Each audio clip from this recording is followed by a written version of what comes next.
My husband died and left me only one item in his will, a password, locked cell phone. My children laughed at me as they took over the $50 million company, the mansion, and all the luxury cars. Humiliated and alone, I tried everything to unlock it for months. On my 70th birthday, at the stroke of midnight, the phone unlocked itself and began to ring. A familiar voice cut through the silence of my small, empty apartment. "Happy birthday, my love. You finally made it to 70. Now the real game begins." What Arthur said next made me drop the phone. My hands were trembling so much that the device fell onto the threadbare carpet, but his voice kept coming from the speaker, revealing secrets that would change everything I thought I knew about my life, my marriage, and the true legacy he had built in the shadows. But to understand how I got to that moment, I have to go back 3 months. 3 months to the exact day of Arthur's funeral, when my perfect world crumbled like a sandcastle in the tide. Arthur died on a Tuesday afternoon. A massive heart attack in his office, surrounded by architectural blueprints and unsigned contracts. He was 68 years old, but he worked like he was 30. His secretary found him slumped over the walnut desk I had given him for our 20th anniversary. She called an ambulance, but it was too late. His heart had stopped beating 15 minutes before anyone opened that door. 15 minutes in which my husband died alone, without my hand holding his, without my voice telling him everything would be okay. That guilt ate at me more than the pain of his absence. The Brazilian mahogany casket was still open at the funeral home when Michael, my oldest son, already had his phone pressed to his ear, coordinating a meeting with the lawyers. He did not even wait for them to close the lid. Caroline was reviewing documents on her tablet, sitting in the front row, wearing that black silk dress that cost more than $5,000. Her dry eyes never once looked toward her father's body. Daniel, the youngest, at least pretended to be sad, but I knew him too well after 35 years. That boy never had an opinion of his own. He was always his sibling's shadow, nodding at whatever they decided. I was sitting alone in the second row. Alone. After 45 years of marriage, no one sat next to me. The floral wreaths filled the room with that sickly sweet smell that turned my stomach. White roses, lilies, gardenias. Arthur hated flowers.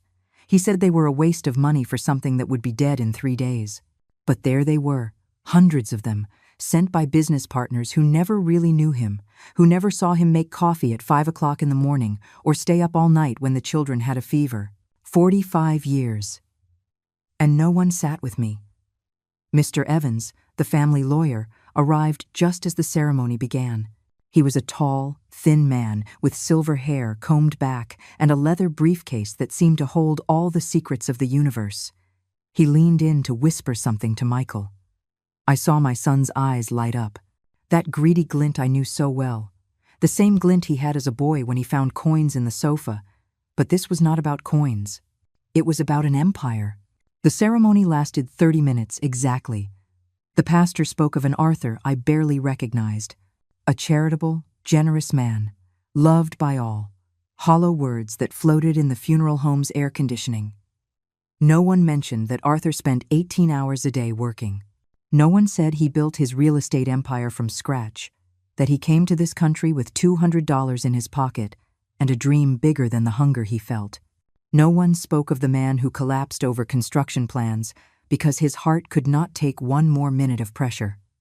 No one spoke of the real man. When it was over, Michael was the first to leave.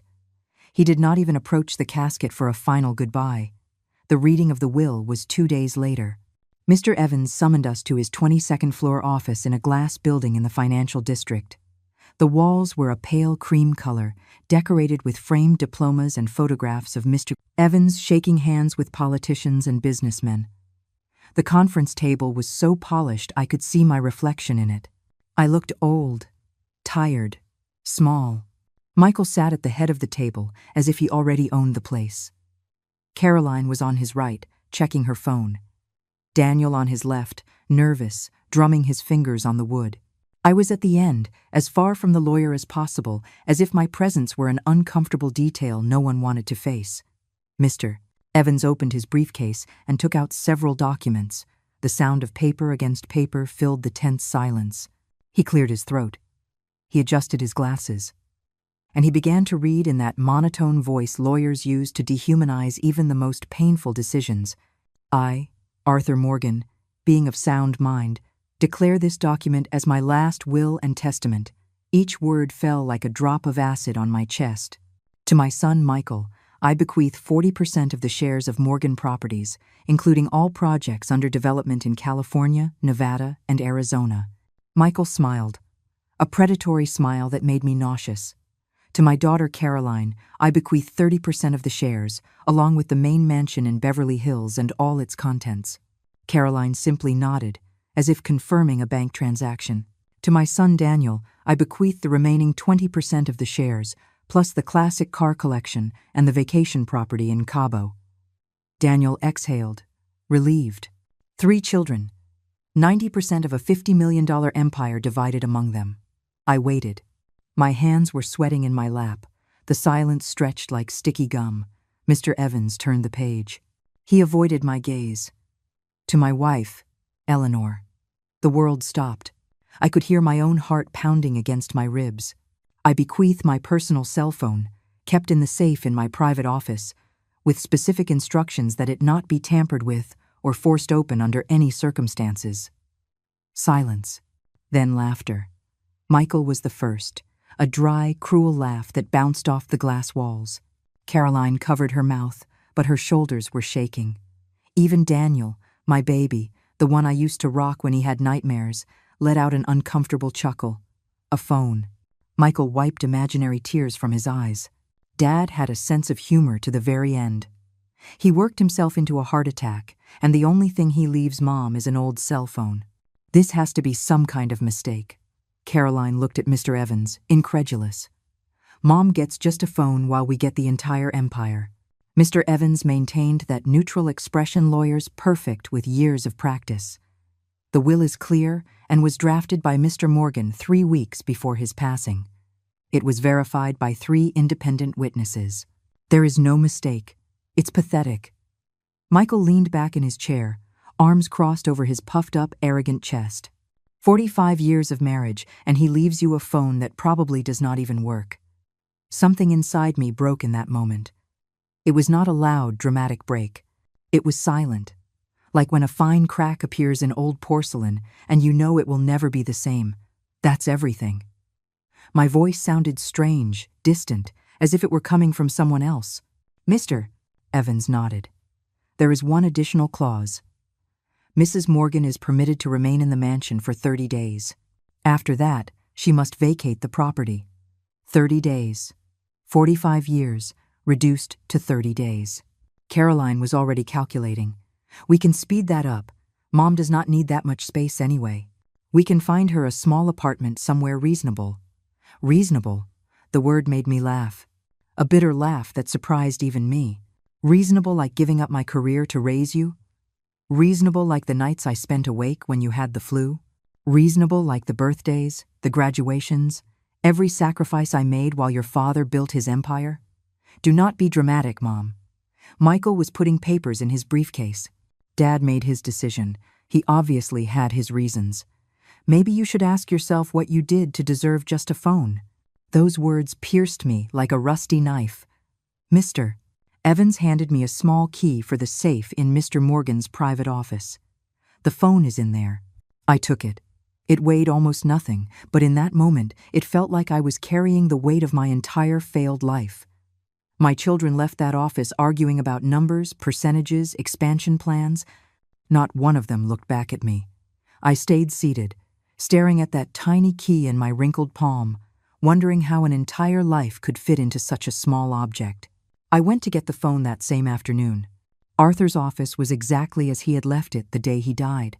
The blueprint still spread across the walnut desk, a half-finished cup of coffee next to the computer mouse, the scent of leather and pipe tobacco clinging to the burgundy curtains. Everything was frozen in time, as if he were about to walk in at any moment, adjusting his tie and asking me what I was doing there, interrupting his work. The safe was built into the wall behind a huge painting, an abstract piece in orange and gray tones that I always hated but that Arthur insisted was a valuable investment.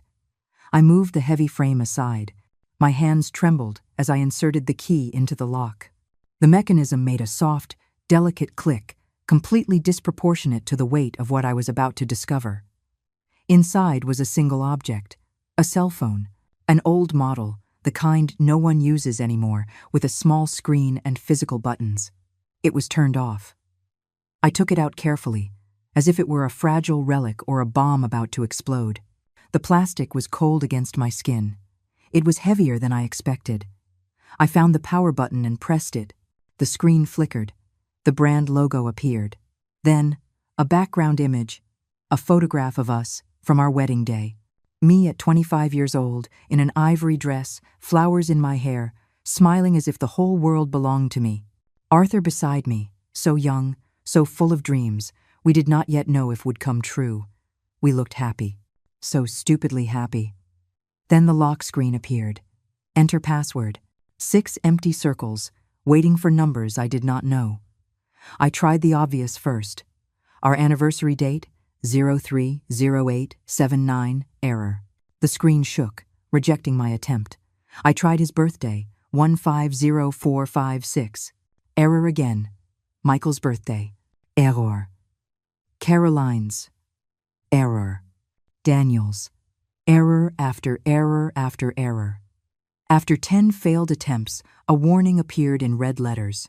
Too many incorrect attempts. Try again in 30 minutes. I sank into Arthur's leather chair, that enormous piece of furniture where he spent hours signing contracts and making decisions that moved millions. It still smelled like him. Like that expensive cologne he wore, mixed with the scent of old papers and ambition. I held the phone against my chest and, for the first time since his death, I truly cried. I did not cry at the funeral. I did not cry at the will reading. But there, alone in his office, surrounded by his things, with that stupid phone in my hands, I fell apart. The tears fell, hot and bitter, soaking my cream-colored blouse. I cried for the 45 years. I cried for the woman I had been, the brilliant architect who gave up her career to be a wife and mother. I cried for every family dinner where my children barely looked at me. I cried because my husband died alone in this office, his heart exploding from pressure, and I was not there to hold his hand. And I cried because part of me was furious with him, furious because he left me this humiliation, this cruel riddle. Why not just leave me something normal? Money? A property? A letter explaining why he hated me so much? But not a locked phone. As if even after death, Arthur was still playing his games of control. I spent the next 30 minutes searching his office for clues. I checked every desk drawer. I found bank statements, construction contracts, old photographs of finished projects. In the bottom right drawer, there was a box of Cuban cigars he never opened and a bottle of 30-year-old whiskey he saved for special celebrations. Nothing that looked like a password. Nothing that explained why this phone was my only inheritance. When the 30 minutes were up, I tried again. The date we met. Error.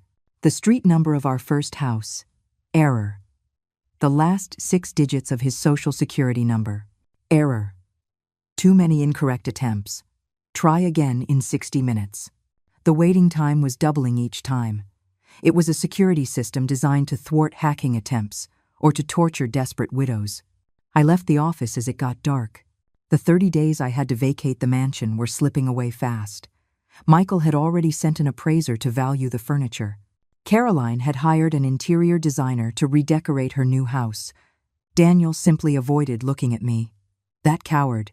That night, lying in the king-sized bed I had shared with Arthur for 45 years, I tried the phone again. I tried combinations of numbers that had personal meaning. The number of my old architecture firm. Error. The address of the first property Arthur bought. Error. The year Michael was born. Error. Too many incorrect attempts. Try again in 120 minutes. 2 hours. The phone was punishing me for my ignorance. The days dragged on like slow torture. During the day, I watched my children dismantle the life Arthur and I had built. Michael sold 3 of his father's classic cars in the first week. Caroline hired a moving company to catalog and pack everything of value. Daniel settled into the Cabo property and posted pictures on social media, drinking cocktails by the infinity pool. At night, I tried to decipher the phone. I tried numerical sequences, historical dates Arthur used to mention. Lucky numbers. zip codes of places we lived. Nothing worked. The wait time increased exponentially. 4 hours, 8 hours, 16 hours. The phone was becoming inaccessible. In the third week, Michael walked into my bedroom without knocking.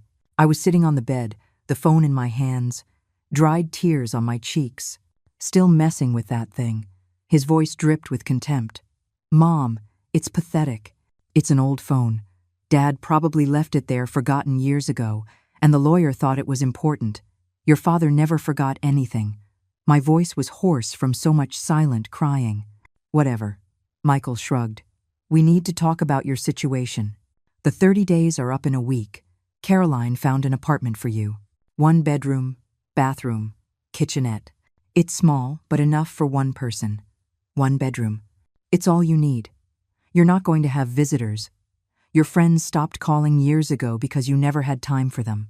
You were too busy being the perfect wife." The cruelty in his voice was like venom. "The apartment costs $900 a month. We'll pay the first 6 months. After that, you'll have to figure it out." "Figure it out?" I'm 66 years old. I have not worked in 45 years. How am I supposed to figure it out? "Not my problem, Mom. Dad made his decisions. Maybe you should have been a better wife." Michael left the room, leaving those words stuck in my chest like rusted daggers. That night, I tried the phone again. My fingers trembled over the numbers. There were almost no logical combinations left to try. I entered my birthday. I was 66, turning 67 in 3 months. Incorrect password. Too many attempts. Device will be locked for 30 days. 30 days. The same amount of time I had to leave my home. The phone shut down completely. The screen went black, dead, unresponsive to any button. I shook it. Desperate. I tried to turn it on again. Nothing. Arthur had left me an impossible puzzle, and now I could not even keep trying to solve it. The move was humiliating. 2 men in gray uniforms packed my few belongings into cardboard boxes. Clothes. Some books. Photographs that no one else wanted. Everything fit in the back of an old van. 45 years of life reduced to 8 boxes. Caroline personally supervised to make sure I did not take anything of value. She checked every box, every bag, as if I were a thief in my own home. "It's just protocol, Mom. Do not be offended." Do not be offended. As if humiliation were optional. The apartment was exactly as Michael had described it.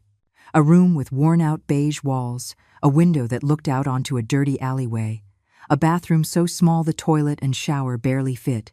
The kitchenette consisted of a 2-burner electric stove and a refrigerator that made unsettling noises every 20 minutes. The men left the boxes in the middle of the room and left. I sat on the thin mattress that came with the rental. Arthur's phone was in my purse, still off. Still locked. Still mocking me. Outside, the city lived its normal life. Cars passed. People laughed. The world kept spinning while mine had stopped completely. I took out the phone and looked at it. The black screen reflected my face. I looked old. Destroyed. Defeated. "What did you want me to find, Arthur?" I asked the dead device. "Why did you do this to me?" Silence was its only answer. The days in that apartment turned into a routine of survival and obsession. Every morning I woke up on that thin mattress that creaked with every move, staring at the water-stained ceiling, wondering how I had ended up here. The woman I once was, the brilliant architect who designed buildings, who had dreams bigger than the sky, had disappeared so long ago I could not even remember her face. The phone remained on the makeshift nightstand, an overturned wooden crate I found in the building's trash. It was still off, dead. It had been locked for 2 weeks, and I counted every hour that passed until the 30 days were up and I could try again. The money Michael promised arrived only once. $600 deposited into my account with a handwritten note. "We reduced the amount. We feel you spend too much. $600 for rent, food, utilities, medicine. My blood pressure required pills that cost $80 a month. I decided to skip doses to make them last longer. I ate once a day. Cheap bread from the discount supermarket. Sometimes a piece of cheese when it was on sale. Hunger became my constant companion. That dull ache in my stomach that you eventually get used to ignoring. I lost weight. My clothes hung loosely on my bones. When I looked in the bathroom mirror, I saw a stranger. A ghost of a woman who used to be me.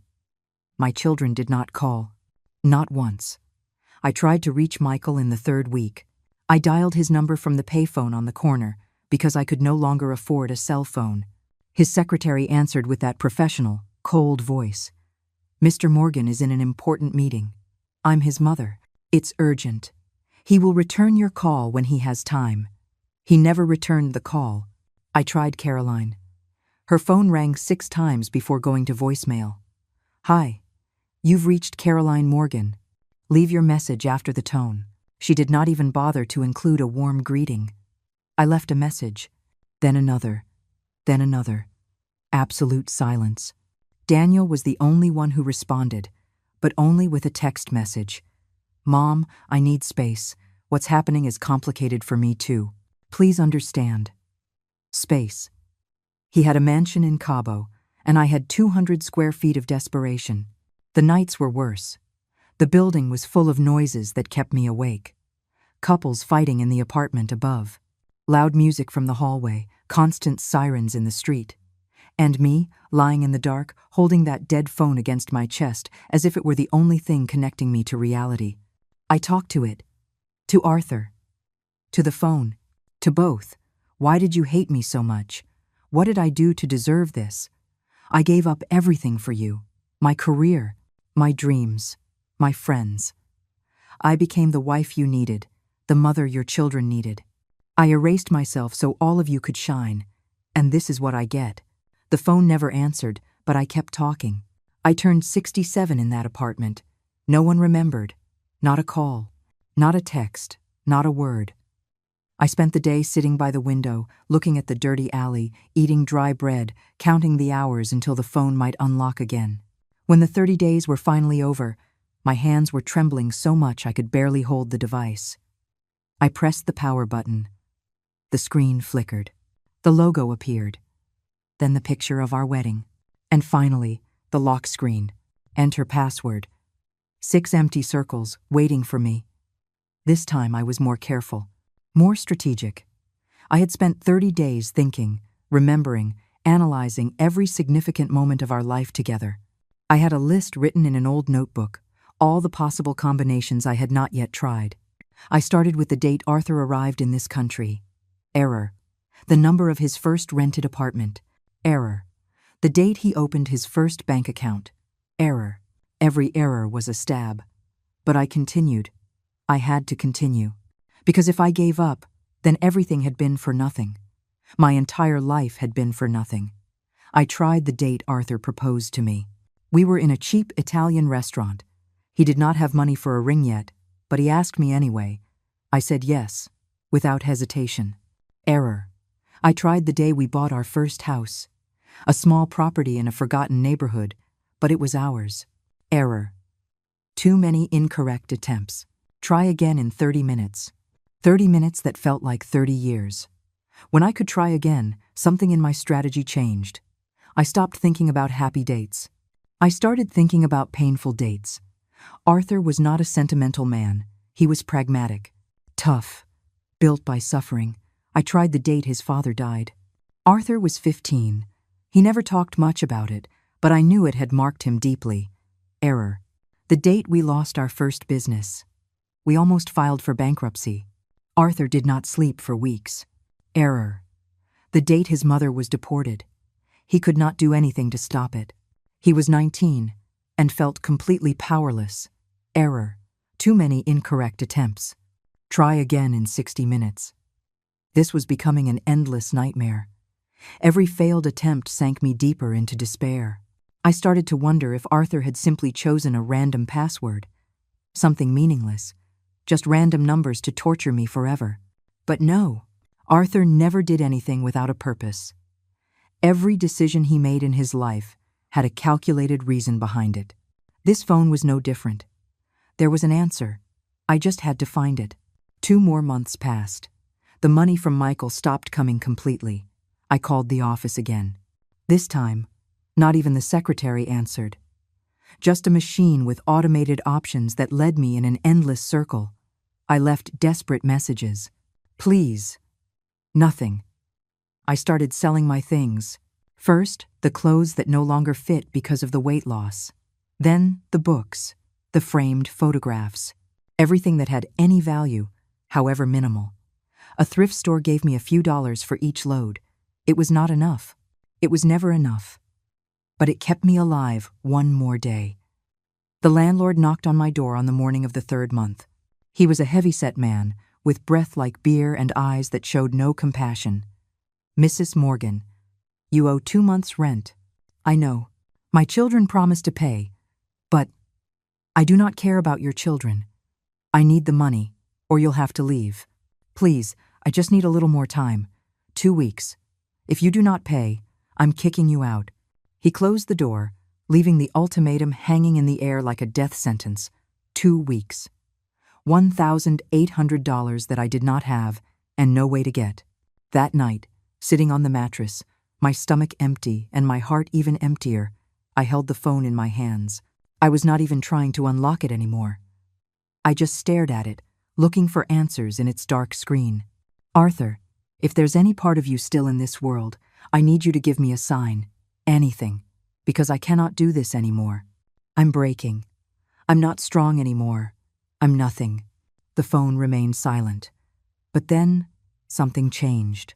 A strange sensation like electricity in the air. I looked at the screen. It was still off. But something was different. I could not explain it. It was as if the object in my hands had come alive for a second.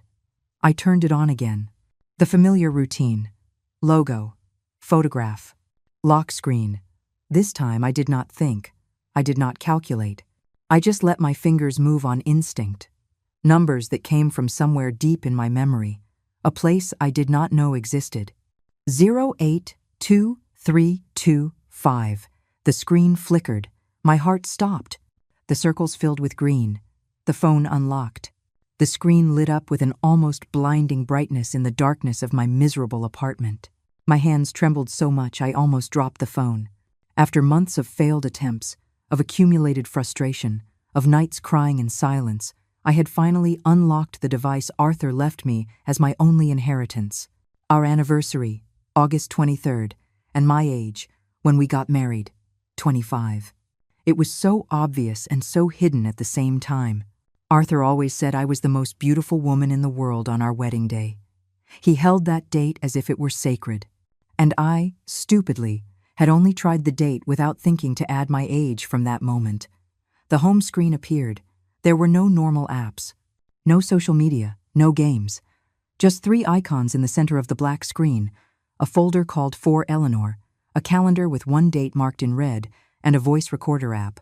My fingers hovered over the screen, not daring to touch anything. My heart was beating so hard I could feel it in my ears. What had Arthur left in here? Why all this mystery? Why torture me for months before revealing whatever this contained? I touched the folder first. It opened to show a list of numbered files. File 1, File 2, File 3. They went all the way to File 15. Each one was a considerable size, probably documents or photographs. I opened the first file. It was a scanned document, a property deed. I read the first line and my breath stopped. Property registered in the name of Eleanor Morgan. An address in San Diego. A 4-story commercial building in a premium downtown area. Estimated value, $3,200,000. And it was in my name. It had been in my name for the last 8 years. My eyes scanned the document, unable to process what I was seeing. Arthur's signature was there, along with notary seals, dates, everything legitimate. This was not a joke or a mistake. It was real. I opened the second file with trembling fingers. Another property deed. This time an apartment complex in Portland. 24 rented units. In my name. Value, $2,800,000. The third file. An industrial warehouse in Las Vegas. $1,400,000. In my name. Fourth file.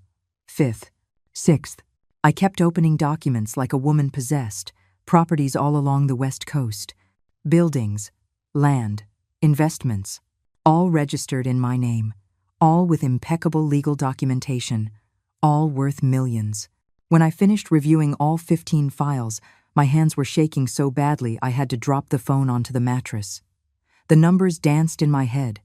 I added them up mentally, though I could barely think straight. $42 million. $42 million in properties I never knew existed, all legally mine, hidden for years in records I never checked because I trusted Arthur implicitly to handle the finances. The world was spinning around me. The walls of the miserable apartment seemed to be closing in. The air became thick, hard to breathe. This could not be real. It was too much. It was impossible. But there were the documents. Scanned, signed, real. Arthur had left me a secret empire. While my children were fighting over their $50 million, I had $42 million hidden in properties that no one else knew about. And according to the documents, all these properties were generating income. Rents, profits, money that had been flowing into a bank account I also did not know I had. I exited the folder and touched the calendar icon. It opened to show a single marked day, October 18th. My 70th birthday. It was exactly 3 weeks away. There was a note attached. Everything will be revealed on this date. Wait, my love, wait. 3 weeks. Arthur wanted me to wait 3 more weeks before revealing everything. But why? What else was there? He had already left me a fortune. What else could there be? I touched the third icon. The voice recorder. There was a single recording saved. Duration, 43 minutes. Date of recording. 2 weeks before Arthur died. 2 weeks before his heart exploded in that office, surrounded by blueprints and contracts. My finger hovered over the play button. A part of me wanted to press it immediately, to hear his voice again, to understand what the hell was going on, but another part was afraid, a deep primal fear of what that recording might contain. The tears started to fall before I could stop them. They were not tears of sadness. They were tears of confusion, of anger, of relief, of 1,000 contradictory emotions hitting me all at once. Why did you not tell me anything? I spoke to the phone as if Arthur could hear me. Why did you let me suffer? Why did you put me through all this? But I knew Arthur. I knew how he thought, how he planned, how every move he made had 10 calculated steps ahead. This was not pointless cruelty. It was a test, or a lesson, or both. I wiped my tears with the back of my hand. I took a deep breath, and I pressed the play button. Static. Then a clearing of the throat, and then his voice, as clear as if he were sitting next to me. Hello, Eleanor. If you are listening to this, it means I managed to keep this plan secret until the end. It means I died without telling you anything. And it means you have been through the hell I designed specifically for you. His tone was calm, serene, like when he explained business contracts or financial decisions. I know you are furious with me right now. You have every right to be. I left you a locked phone while our children got everything visible. I made you look like the fool, the forgotten one, the one who was worthless. And worse, I let them humiliate you. I let them kick you out of your own home. I let you go hungry and cold in some horrible place. A pause. I could hear his heavy breathing on the recording. I'm sorry, my love. I'm sorry for every second of pain I caused you. But I needed it to happen exactly like this. I needed our children to show who they truly are when they think they have won everything. I needed the world to see them without their masks. And more importantly, I needed you to see yourself without me. My hand covered my mouth. The tears were falling silently. For 45 years, you were my wife, my partner, the mother of my children. But somewhere along the way, you forgot who you were before you were all of that. You forgot the brilliant architect, the woman with her own dreams. You became my shadow, and I allowed it because it was easier for me, more convenient. His voice broke, slightly. This phone is not just an inheritance, Eleanor. It is your liberation. The documents you found are real. The money is yours. It always was. I built that parallel empire using your name, because I knew that one day you would need to be independent. I knew our children would become greedy monsters. I watched them grow up and refused to see it clearly. That was my greatest failure as a father. The recording continued. Every word was a hammer striking my heart. In 3 weeks, you will turn 70. On that day, this phone will unlock the rest of the plan. But for now, I want you to know something. You are not alone. You never were. And what comes next will change everything. Static. End of recording. I sat in the darkness, the phone still in my hands, processing what I had just heard. I did not sleep that night. I could not. I stayed sitting on that thin mattress, holding the phone as if it were a sacred object, replaying Arthur's recording over and over until I had memorized every word, every pause, every breath. His voice filled the empty apartment, making it feel less lonely, less miserable. But it also filled my head with 1,000 questions that still had no answers. What else had he planned? What would happen on my 70th birthday? Why wait so long? He had already given me the properties. He had already given me a fortune I did not even know existed. What else could there be? When the sun began to filter through the dirty window, illuminating the cracks in the walls, I made a decision. I would not tell my children anything. Not yet. Arthur had designed this as a test, as a calculated revelation. If he had waited until my birthday to reveal everything, then I would wait too. I wanted to see just how far their greed would go, how far they were willing to sink me before the truth came out. The next few days were strange. I was still the same poor woman living in that awful apartment, eating cheap bread, counting pennies.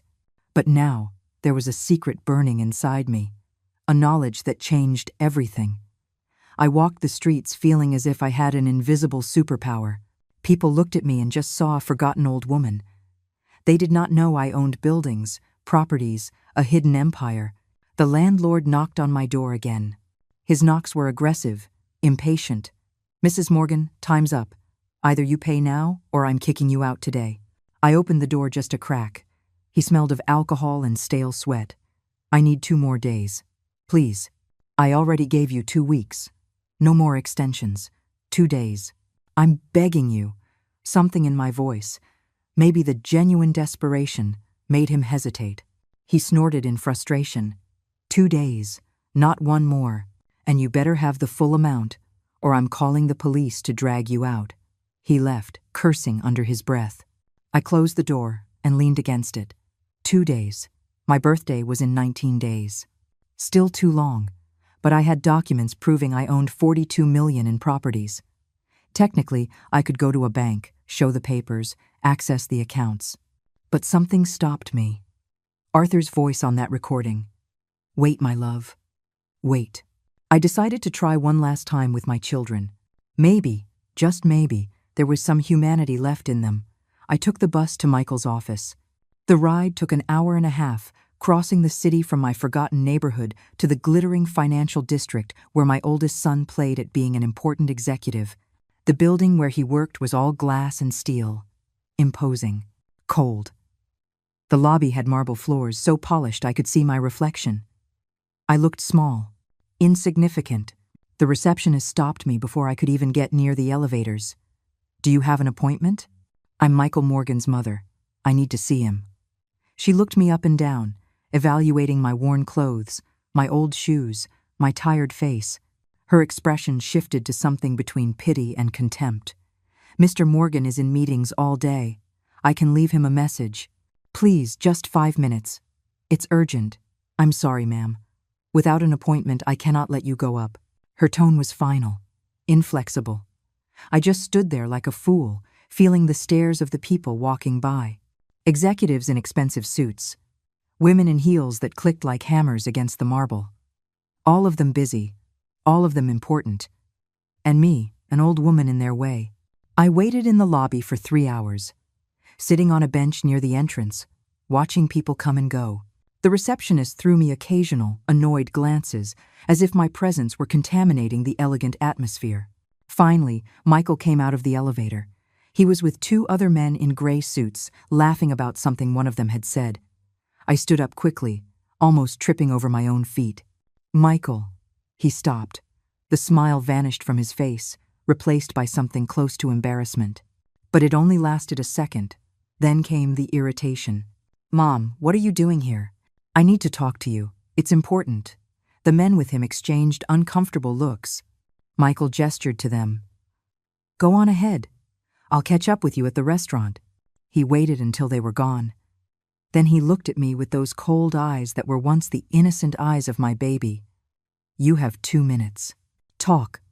They're going to evict me from the apartment. I do not have money for the rent. I need help. We gave you money at the beginning. It was not enough. It's barely enough to eat. And you all stopped sending more, because we felt you needed to learn how to manage your money."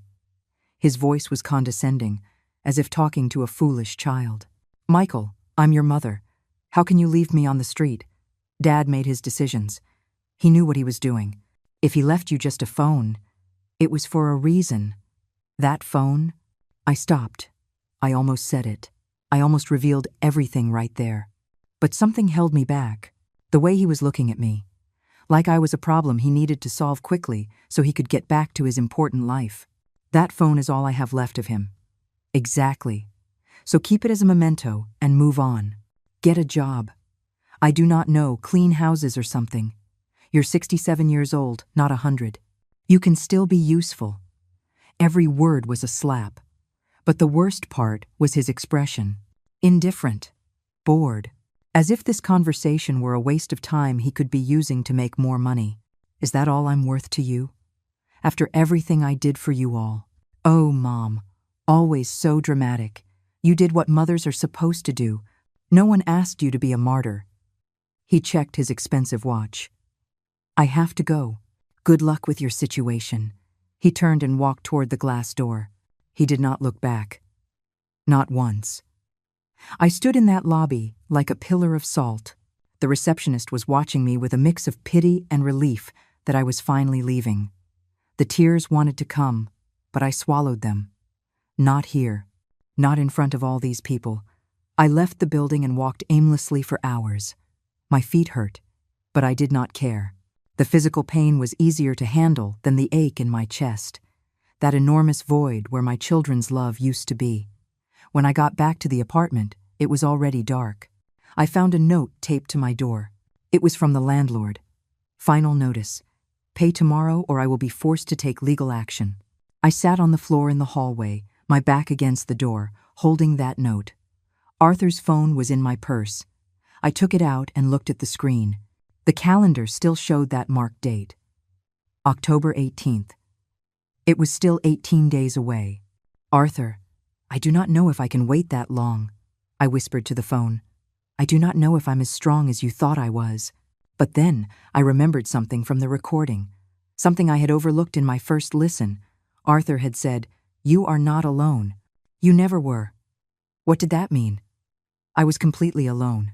My children had abandoned me. I had no friends because I had neglected them for years to take care of my family. I had no one, unless Arthur had left something else. Someone else. I went back into the apartment and opened the phone.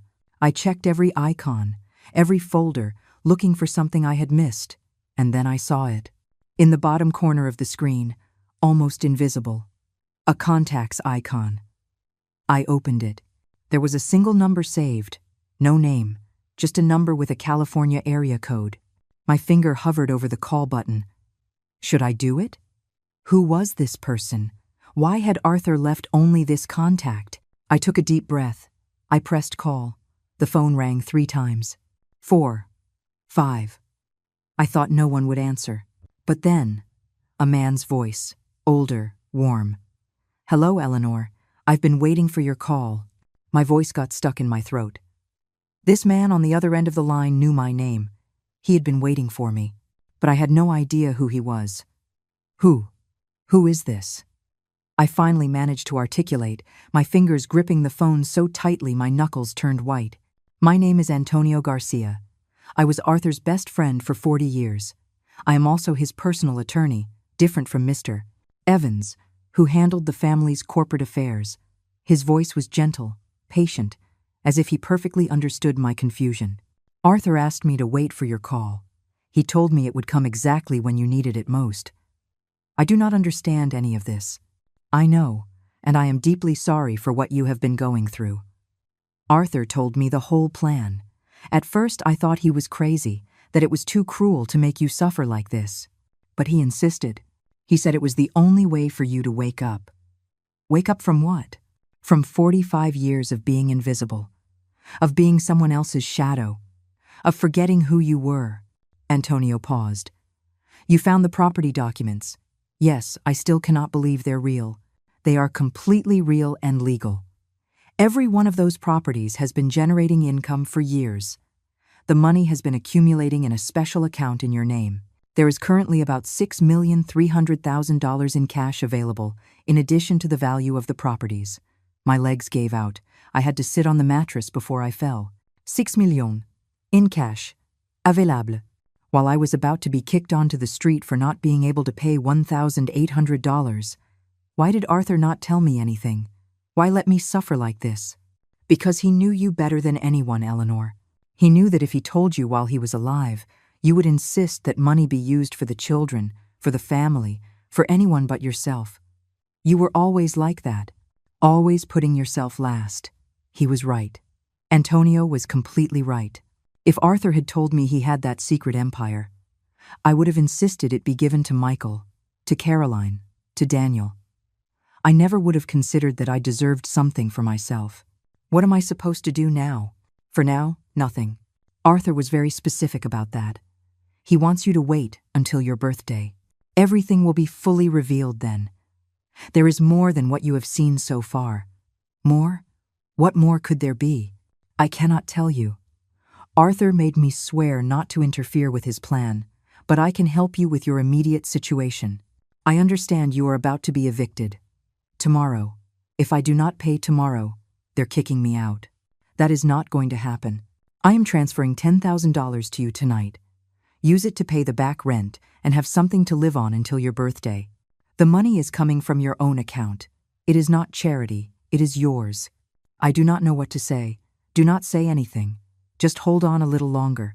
It's only 17 days. Arthur was right about many things, but especially about you. You are stronger than you think. His voice softened. One more thing, Eleanor. Your children know nothing about this. Mr. Evans, the other lawyer, does not either. Arthur compartmentalized everything so no one could ruin the plan. When your birthday arrives, everyone is going to be in for a surprise. Especially my children. Especially them. I could hear a smile in his voice. Take care, Eleanor. And do not hesitate to call if you need anything. That number will always be available for you. The call ended. I stared at the phone, processing everything. Arthur had planned this with surgical precision. Every detail, every moment of suffering had a purpose. And although part of me was still furious with him for putting me through this, another part was beginning to understand. He had set me free. In his own twisted, complicated way, he had given me the chance to see myself without him, without my children, without anyone else defining me. That night, for the first time in months, I ate a decent meal. I used the last few dollars I had to buy chicken, rice, and vegetables. I cooked on that tiny electric stove, and the aroma filled the apartment, making it feel almost like a home.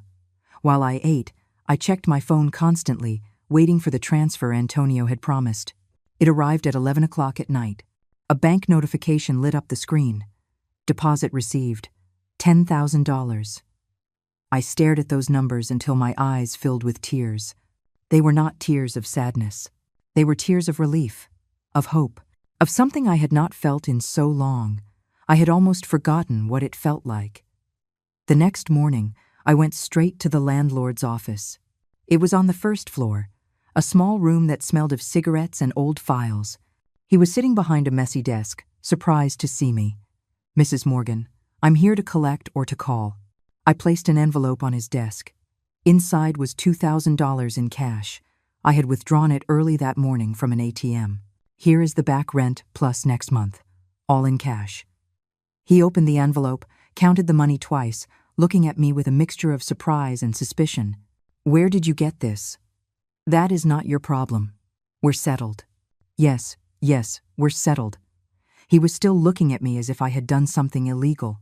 I walked out of that office with my head held high. For the first time in months, I did not have to humiliate myself. I did not have to beg. I had money. I had power. Even though I still lived in that awful apartment, even though I still wore old clothes, there was something different inside me. a spark that had been extinguished for far too long. The next few days passed in a strange haze.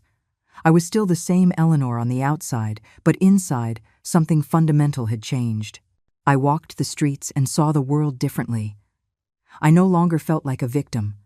I felt like someone biding her time. I tried contacting Caroline again. This time, to my surprise, she answered. Mom. Her voice sounded annoyed, as if I had interrupted something important. Caroline, I just wanted to know how you are. Busy. The mansion needs a complete remodel. The designer says everything is outdated. We're going to spend about $500,000 on renovations. $500,000. The amount would have paralyzed me days ago. Now I just felt a bitter laugh rising in my throat. That sounds expensive. It's an investment. Anyway, why were you calling? I just wanted to hear your voice. It's been months since we talked. Well, we've talked. I have to go. The designer is waiting. With no goodbye, she hung up. I stared at the phone. Not one question about how I was. Not a second of genuine interest. Caroline was so consumed by her new wealth that she had completely forgotten her mother existed. Daniel had not called either. Michael was still ignoring my messages. All three were too busy enjoying their inheritance to remember the woman who gave them life. But I was not angry anymore. I was at peace. Because I knew something they did not. And in 17 days, everything would change. I spent that time preparing myself mentally. I reread the property documents. I listened to Arthur's recording. I spoke with Antonio occasionally, who gave me updates on how the properties were generating more income each month. I also started taking better care of myself. I ate 3 meals a day. I slept better. I even bought new clothes, nothing extravagant, but clean and dignified. The change was subtle, but significant. And every night, before going to sleep, I looked at the calendar on Arthur's phone. 17 days, then 16, 15, 14, counting down to the revelation that would change everything. The days dragged on with painful slowness, but at the same time, they flew by. Every morning I woke up with a mix of anticipation and terror. What would happen when my birthday arrived? What else had Arthur planned? The uncertainty gnawed at me, but it also kept me alive in a way I had not experienced in decades. 10 days before my birthday, I received an unexpected call. It was not from Antonio. It was from Mr. Evans, the family's corporate lawyer. My heart sped up. Had he discovered something? Had Arthur's plan leaked? Mrs. Morgan, I need to see you. It's urgent. His voice sounded tense, almost nervous. About what? I would prefer to discuss it in person. Can you come to my office tomorrow at 2 o'clock in the afternoon? I had no way to refuse without raising suspicion. I'll be there. I barely slept that night. My mind created 1,000 different scenarios. Maybe Michael had discovered the properties. Maybe Mr. Evans had found some irregularity in the will. Maybe Arthur's entire plan was about to fall apart before its conclusion. I arrived at Mr. Evans's office 15 minutes early. I was wearing one of my new dresses, a dark gray color, simple but respectable. The same receptionist who had seen me months ago, broken and desperate, now looked at me differently. She still did not know I had a fortune, but something in my posture, in the way I walked, had changed. Mr. Evans had me come in immediately. His office was the same. Cream-colored walls, framed diplomas, that polished table where the will that changed my life had been read. But this time, he was not alone. Michael was there. So were Caroline and Daniel. All three were sitting in the same chairs they had occupied on that terrible day. And they were all looking at me with expressions I could not quite decipher. Worry, guilt, fear. Sit down, Mom. Michael pointed to the empty chair at the end of the table, the same place where they had humiliated me months ago. I sat down slowly, keeping my expression neutral. My heart was pounding like a war drum, but I was not going to let them see it. Mr. Evans cleared his throat, adjusted his glasses, and spoke in that professional tone he used to mask discomfort. Mrs. Morgan, I've called you here because a complicated situation has arisen.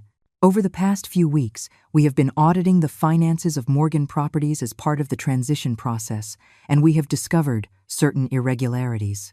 Irregularities. I kept my voice calm. Depths. Michael interjected, his face tense. Massive debts that Dad hid in the corporate structure. Loans with sky-high interest rates. Projects that are losing money. Contracts with penalty clauses that are destroying us. Caroline looked pale, her hands trembling slightly. We are in serious trouble, Mom.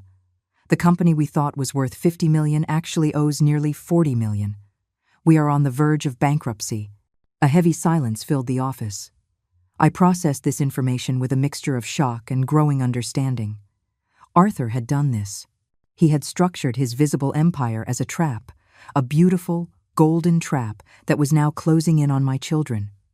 Why are you telling me this? I asked finally. Mr. Evans exchanged glances with my children before continuing. Because legally, you are still part of the Morgan family, and there may be certain assets in your name that could help resolve this crisis. There it was, the real reason for this meeting. They were desperate and thought I might have something of value hidden somewhere. I have nothing, I said simply. You were there when the will was read. I received a phone. That's all. That phone. Michael leaned forward. Did you manage to unlock it? My mind worked quickly. I could lie. I could say no. But something in me wanted to see how far they would go. I wanted to see if there was any spark of real humanity, or if this was all just financial panic disguised as family concern. Yes, I unlocked it. The three of them tensed visibly. Mr. Evans leaned forward, anxiously. And what was inside? Old photographs, voicemails, memories. It was not entirely a lie. Those things were there too. I just had not mentioned them. Nothing of monetary value. The disappointment on their faces was palpable. Michael leaned back in his chair, running his hands through his hair in frustration. This is a disaster. Dad left us a rotten empire. Why would he do something like that? Because he wanted to teach you a lesson, I thought. Because he wanted to show you that greed has consequences. Because you became exactly the kind of people he despised. But I did not say any of that. I just sat there, watching them fall apart. Caroline started to cry. Not delicate, pretty tears. Ugly, desperate tears from someone watching her perfect world collapse. I'm going to lose the mansion. The designer already spent $200,000 on renovations, and now I cannot pay him.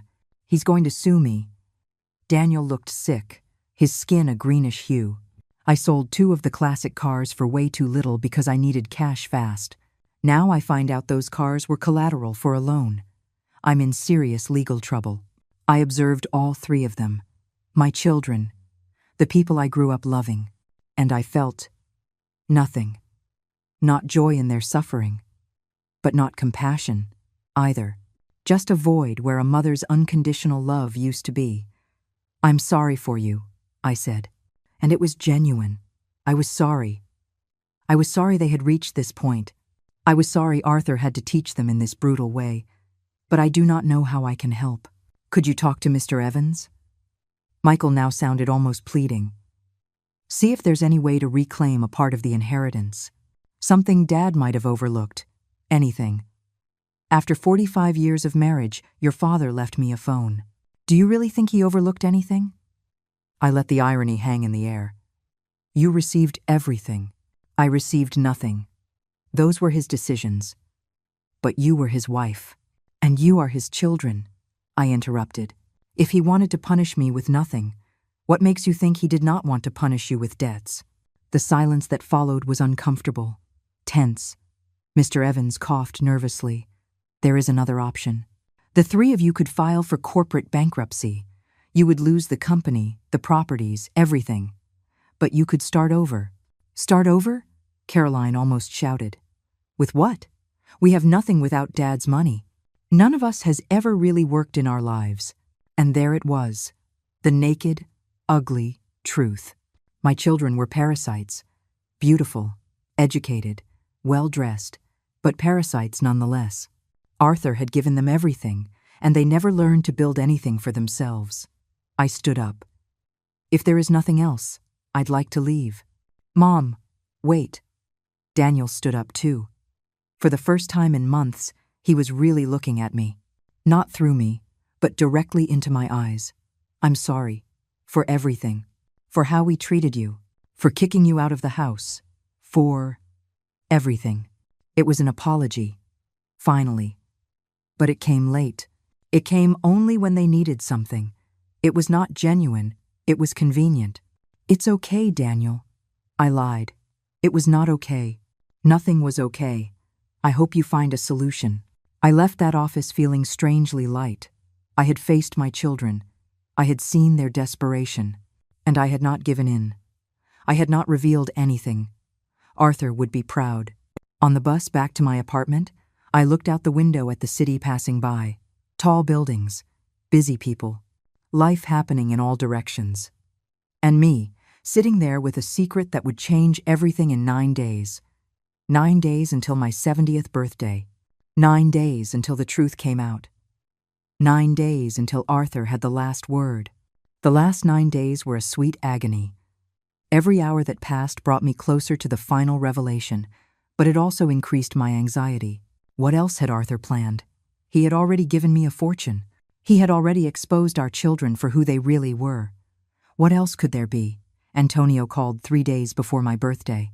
His voice sounded different, more serious, more formal. Eleanor, I need you to come to my office on your birthday. At 9 o'clock in the morning, sharp. What's going to happen? Everything will be revealed then. Arthur left very specific instructions. I have also invited your children and Mr. Evans. Everyone needs to be present. My stomach twisted. Do they know what the meeting is for? They only know it's about pending matters of Arthur's estate. They have no idea what's really coming. He paused. Eleanor, prepare yourself. What is about to happen will change everything. Not just for you, but for everyone. The call ended, leaving me with more questions than answers. I spent those 3 days in a constant state of nervousness.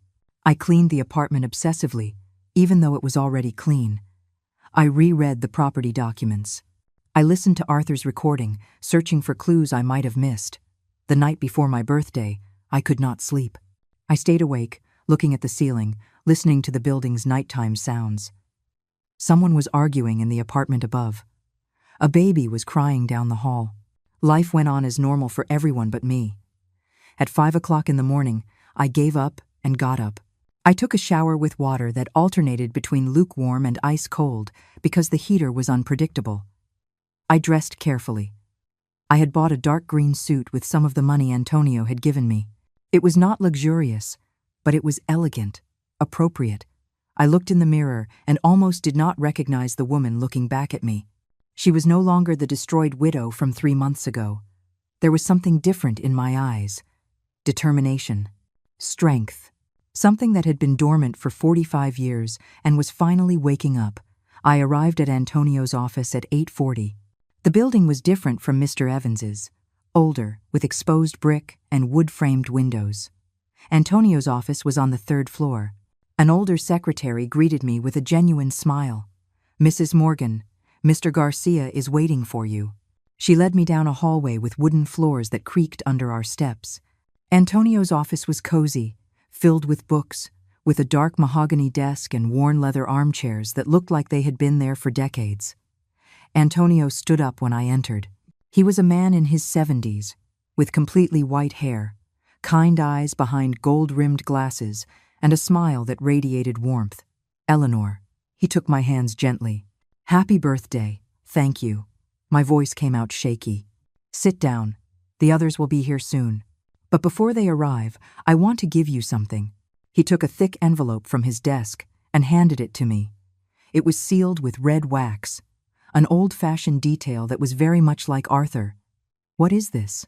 A letter. Arthur wrote it for you to read today, before the meeting. Take your time. He left me alone in the office. My hands trembled as I broke the seal. Inside were several pages, handwritten in Arthur's angular script. I would recognize that handwriting anywhere. My dearest Eleanor, if you are reading this, it means you survived. I knew you would. You are so much stronger than you ever gave yourself credit for. These last few months have been hell for you. I designed it that way, not because I hated you, but because I loved you too much to let you live the rest of your life as my shadow. You needed to break completely so you could rebuild yourself. Our children became monsters. That is my fault. I gave them too much. I taught them that money was power, but I never taught them compassion, humility, or hard work. When I saw what they had become, I knew I had to do something drastic. The empire they inherited is real, but it is structured to teach them a lesson. All those debts, all those problems, are consequences of decisions I made intentionally. I wanted them to feel pressure. I wanted them to understand that money without wisdom is a curse. But you, my love, you deserve something different. That parallel empire I built in your name is completely yours. 42 million in properties, plus the 6 million in cash that has accumulated. But that is not all. There is a third part of my estate that no one knows about. Not even Antonio, until 2 weeks ago. For the last 15 years, I have been investing in tech companies, international real estate, and investment funds under a shell corporation registered in Delaware. That corporation is worth approximately $68 million, and it is entirely in your name. Adding it all up, you are the owner of more than $116 million. You are one of the wealthiest women in California, and no one knows it. Today, in this meeting, Antonio will reveal all of this in front of our children. They will see your true power. They will see that the man they thought had forgotten you, in reality, gave you everything. But here is the most important part, Eleanor. That money is not for you to become like them. It is for you to rebuild your life on your own terms. Travel. Design buildings again. Pursue the dreams you sacrificed for us. Live. And about our children. That decision is yours. You can help them out of their debts, or you can let them learn the hard way. I will not judge you for whichever decision you make. I am in no position to judge anymore. I just want you to know that every decision I made, every moment of pain I caused you, was because I believed in you. In the woman you were before you met me. In the woman you can still be. Happy 70th birthday, my love. May these be the first of many more to come. Yours always, Arthur. The tears fell onto the paper, smudging the ink. But they were not tears of sadness. They were tears of release, of understanding, of forgiveness. Arthur had given me everything. Not just money. He had given me the chance to rediscover myself, to be strong, to be me again. The door opened. Antonio peeked his head in. They've arrived. Are you ready? I wiped my tears. I took a deep breath. I stood up, straightening my back, lifting my chin. I'm ready. We entered the conference room. Michael, Caroline, and Daniel were already there, sitting on one side of the table. Mr. Evans was with them, his expression confused. None of them understood why they were there. When they saw me walk in, their expressions were of shock. I was no longer the broken woman they had seen days ago in Mr. Evans's office. There was something different about me. Power, presence, control. I sat on the other side of the table, directly across from them. Antonio placed himself at the head, opening his briefcase and taking out documents. Good morning, everyone. Thank you for coming. Today is Mrs. Eleanor Morgan's 70th birthday, and as per the specific instructions left by Arthur Morgan, the full truth about his estate will be revealed today. Michael leaned forward, impatient. Is there more money? Something that can help us with the debts? Antonio looked at him with an expression that could have been pity, or amusement, or both. Oh yes, Michael. There is much more money, but it is not for you. And then, the revelation that would change everything began. Antonio placed the documents on the table with deliberate, ceremonial movements. Each paper that landed sounded like a final judgment. My children watched with a mixture of confusion and desperate hope. Mr. Evans looked uncomfortable, as if he knew something important was about to explode, and he had no control over it. For the last 15 years, Arthur Morgan built a second empire, a parallel empire that no one in this room, except for me and now Eleanor, knew about. Antonio pushed the first document toward the center of the table. $42 million in real estate properties registered completely in the name of Eleanor Morgan. The silence was absolute. I could hear the clock ticking on the wall, the distant hum of the air conditioning, my own heart pounding like a war drum. Michael was the first to react. That's impossible. Dad would have told us. He would have included us in. He did not want to include you, Antonio interrupted coldly. In fact, he specifically excluded you. Here are the property records. Every building, every parcel of land, every investment, all in his wife's name. Caroline picked up one of the documents with trembling hands. Her eyes scanned the pages.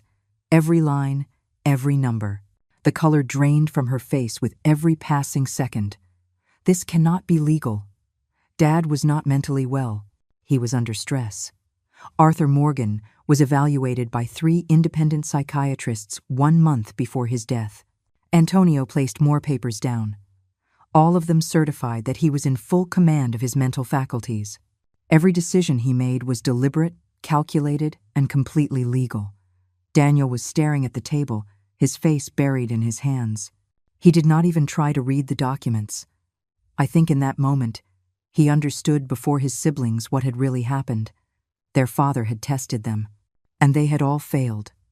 But that is not all, Antonio continued, savoring every word. It was not cruelty, it was justice. Arthur also established a shell corporation 15 years ago. Investments in technology, international real estate, venture capital funds. That corporation is worth approximately $68 million. He pushed another set of documents forward, also registered completely in the name of Eleanor Morgan. Michael shot to his feet, his chair falling backward with a crash. This is bullshit. Dad cannot do this. We're his children, and she is his wife of 45 years. Antonio's voice was steel. The woman who sacrificed her career, her dreams, everything, so that you 3 could have the life you had. The woman you kicked out of her own home. The woman you let starve in a miserable apartment while you spent millions on unnecessary luxuries. Every word was a slap. Michael just stood there, shaking with rage and helplessness. Caroline was crying silently, her makeup running down her cheeks. Daniel was still, head in his hands, defeated. Mr. Evans finally spoke, his voice barely a whisper. What is the total estate? Adding the properties, the accumulated cash, and the shell corporation, Eleanor Morgan is the owner of approximately $116 million. Antonio leaned back in his chair. More than double what you 3 inherited. And unlike your estate, hers does not have a single dollar of debt. The silence that followed was devastating. All the arrogance, all the superiority, all the contempt my children had shown for months instantly evaporated. They looked at me as if seeing me for the first time. I was no longer the useless old woman. I was the wealthiest person in the room. Mom. Caroline tried to speak through her sobs. We did not know. If we had known. You would have been different, I interrupted. My voice was calm, but firm. You would have treated me with respect if you knew I had money? You would have loved me only because it was convenient? No one answered. Because we all knew the answer. I stood up slowly. For the first time in this meeting, all eyes were on me. But now it was not out of pity or contempt. It was out of respect, out of fear, out of the understanding that the balance of power had completely shifted. For 45 years, I became what you needed. The perfect wife, the sacrificial mother, the one who always put everyone else first. I walked around the table, my steps echoing in the room. And when your father died, you discarded me like trash. You humiliated me. You left me alone. You taught me that the love I gave you for your entire lives meant nothing. Michael opened his mouth to speak, but I stopped him with a look. Arthur gave me this fortune. But more importantly, he gave me the chance to see you without a mother's illusions. I saw you exactly as you are, greedy, cruel, selfish. I paused, and now I have a decision to make. The 3 of them tensed. They knew what was coming. The question that had been floating in the air since Antonio started revealing everything. You are in massive debt, on the verge of bankruptcy, and I have more than enough money to save you. Hope glittered in their eyes, pathetic, desperate, but I am not going to.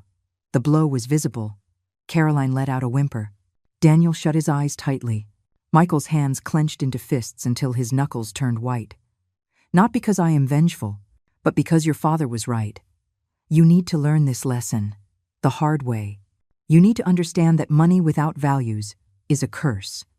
You need to build something for yourselves for the first time in your lives. I walked to the door. Then I stopped and turned one last time.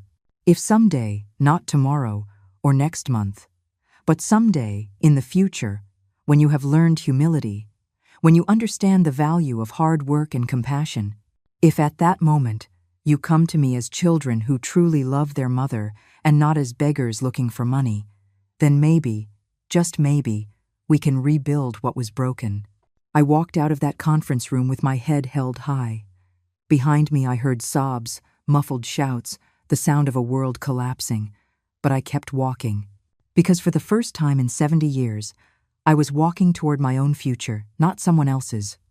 Antonio caught up with me in the hallway. He was smiling. Arthur would be proud. I know. And I did. I could feel it, as if his spirit were there, watching, finally at peace. 3 months later, I was standing in front of a new building in the center of the city. My building. Not as an investment, but as my new architecture studio. Eleanor Designs, the sign on the entrance read.